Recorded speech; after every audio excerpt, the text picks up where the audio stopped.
మీరు movie reviews చూస్తూ ఉంటే ఇతని గురించి మీకు తెలిసే ఉంటది. ఇతని పేరు నవీన్ నాయక్ అలియాస్ పూల చొక్కా.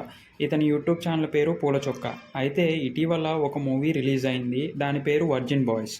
కానీ ఇతను దానికి పాజిటివ్ రివ్యూ ఇవ్వాలంటే 40,000 డిమాండ్ చేశారని ప్రొడ్యూసర్‌ని అడిగాడంట. సీ ఈ ఎలిగేషన్ ఇతని మీద పడి ఇతని మీద ఛార్జ్‌షీట్ అనేది ఫైల్ చేసినట్టు అజంప్షన్స్ అయితే నడుస్తున్నాయి. To be frank real news అయితే బయటికి రాలేదు. బట్ పోలీస్ స్టేషన్‌లో ఉన్నాడనైతే టాక్ నడుస్తుంది.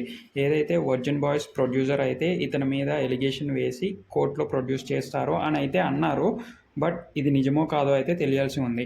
కానీ ఇతని రివ్యూస్ ఎంతమందికి నచ్చుతాయి, ఎంతమందికి నచ్చవో కామెంట్స్ రూపంలో తెలియవండి. అండ్ పూల చొక్కా ఏదైతే నవీన్ నాయక్ మన 'కల్కి' మూవీకి రివ్యూ ఇచ్చారో దానికి చాలా అంటే చాలా యాంటీ అయ్యారు ఫ్యాన్స్ మరియు కామన్ పబ్లిక్ కూడా. మంచి మూవీస్‌కి కూడా నెగెటివ్ పబ్లిసిటీ చేస్తున్నారు అన్నట్లు కూడా చాలానే టాక్ వచ్చింది ఇతనికి. బట్ టు బీ ఫ్రాంక్ ఇంకా ఏం జరగనుందో కూడా తెలియాల్సి ఉంది.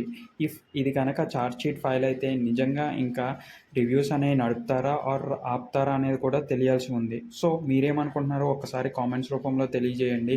అండ్ మన ఛానల్‌ని సబ్స్క్రైబ్ చేసుకోవడం మాత్రం మర్చిపోవద్దు.